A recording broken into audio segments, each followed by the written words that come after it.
Siap beri salam. Selamat pagi Ibu. Pagi adik-adik. Semua apa kabar hari ini? Kabar baik Ibu.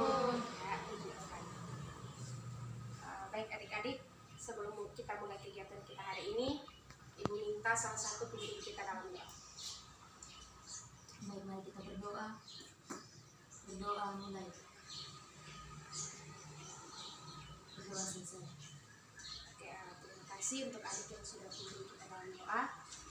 Baik adik-adik, hari ini kita masuk pada dua pembahasan pokok, yaitu indeks harga dan inflasi. Mungkin sebelumnya Ibu mau tanya adik-adik, ada yang sudah punya gambaran tentang apa itu indeks harga? Mungkin ada yang sudah pernah dengar, ada yang pernah tahu, atau ada yang tahu apa itu harga?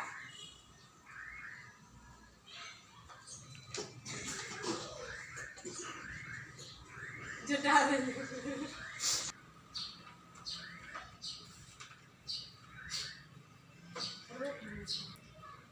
Oke, kita masuk pada yang pertama, yaitu pengertian indeks harga.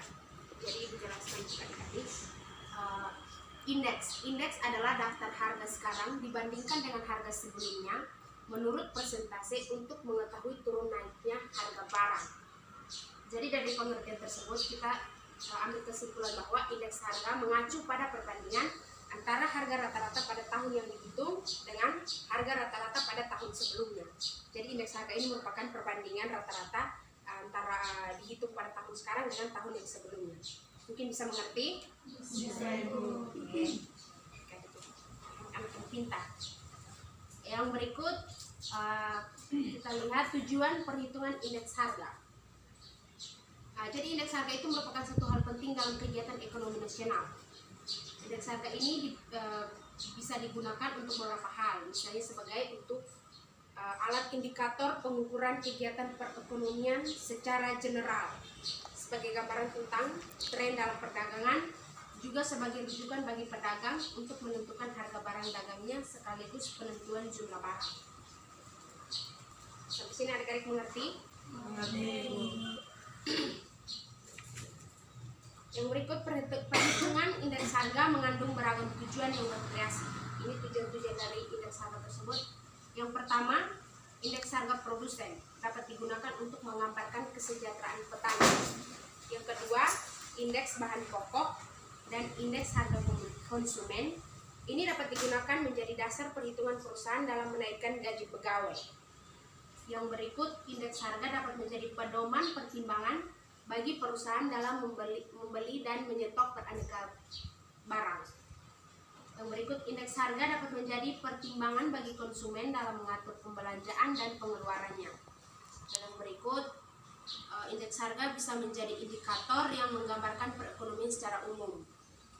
Lalu indeks harga perdagangan besar itu dapat menunjukkan kecenderungan tren hidup di masyarakat. Yang berikut kita masuk pada metode perhitungan indeks harga. Itu ada dua metode. Yang pertama yaitu indeks harga agregatif tidak tertimbang. Yang kedua, indeks harga agregatif tertimbang. Indeks harga agregatif tertimbang ini dibagi lagi menjadi dua, yaitu Las Peres dan Pasti. Yang berikut jenis-jenis indeks harga. Yang pertama, ada indeks harga konsumen atau IHK, yang kedua ada indeks harga produsen atau IHP, dan yang ketiga indeks harga petani. Nah, mungkin sampai sini adik-adik mungkin ada yang belum mengerti, mau bertanya silakan. Atau kalau sudah mengerti kita lanjut. Materi pokok pembahasan yang kedua yaitu inflasi. Adik-adik ada yang mengerti tentang inflasi? Atau pernah dengar? Atau mungkin pernah dengar tapi belum mengerti tentang inflasi. Oke, jadi Ibu langsung saja. Pengertian dan konsep inflasi. Inflasi adalah kenaikan harga barang-barang yang bersifat umum dan terus-menerus. Kebalikan dari inflasi adalah yaitu deflasi, yaitu kondisi ketika tingkat harga barang mengalami penurunan secara terus-menerus. Jadi inflasi itu kenaikan harga barang lawannya itu deflasi, yaitu penurunan harga barang. Inflasi yang diukur IHK dikelompokkan menjadi 7 kelompok pengeluaran, yaitu yang pertama kelompok bahan makanan, yang kedua kelompok makanan jadi, minuman, rokok dan tembakau, yang ketiga kelompok perumahan, air, listrik, gas dan bahan bakar, yang keempat kelompok sandang, yang kelima kelompok kesehatan, yang keenam kelompok pendidikan, rekreasi dan olahraga, yang ketujuh kelompok transportasi, komunikasi dan jasa keuangan. Nah, sekarang kita lihat faktor-faktor penyebab terjadinya inflasi. Secara umum ada beberapa faktor, ada 3 faktor, yaitu yang pertama meningkatnya jumlah permintaan atau demand pada suatu jenis barang tertentu.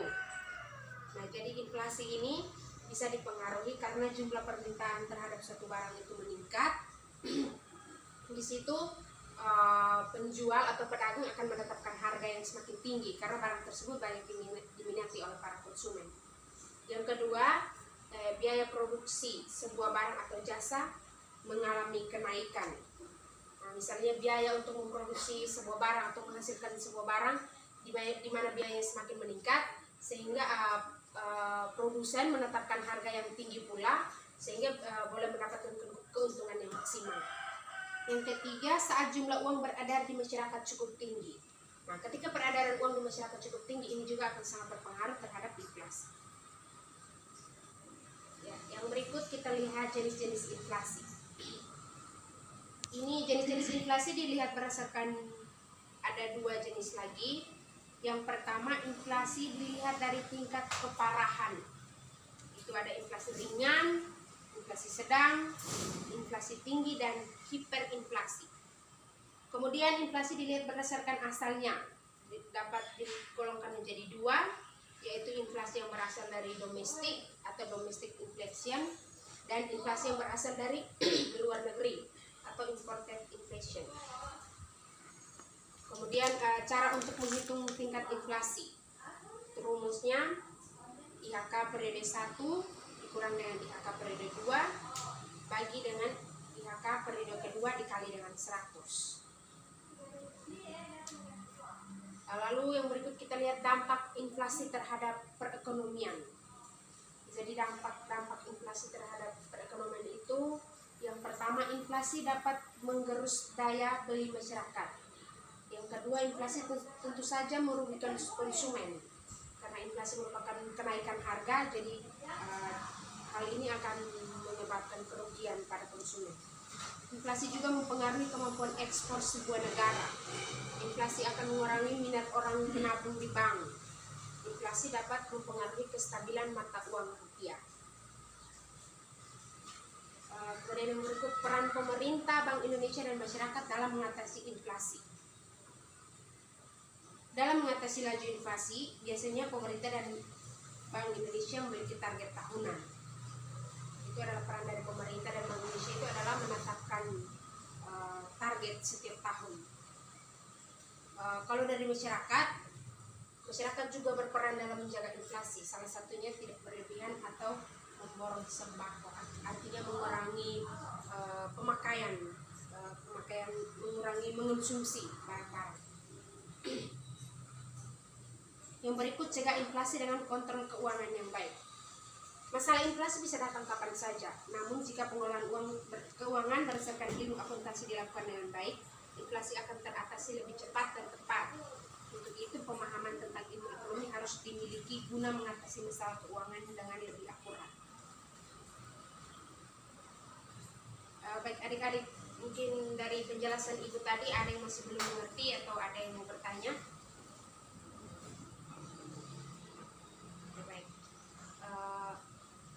Mungkin pertemuan kita hari ini sampai di sini saja. Sebelum itu kita absen dulu.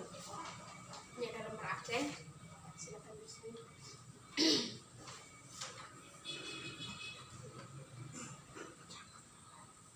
Baik, setelah ini nanti ibu akan kasih tugas. Nanti tugasnya dikumpulkan minggu depan.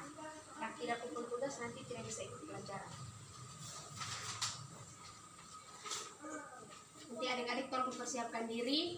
Minggu depan kita akan masuk pada materi yang berikut. Nanti bagikan materi ini ke ketua kelas, nanti tolong dipelajari untuk kita belajar bersama minggu depan. Ya, baik. Karena kita tadi awali dengan doa, sekarang sebelum pulang kita minta lagi salah satu untuk pimpin kita dalam doa.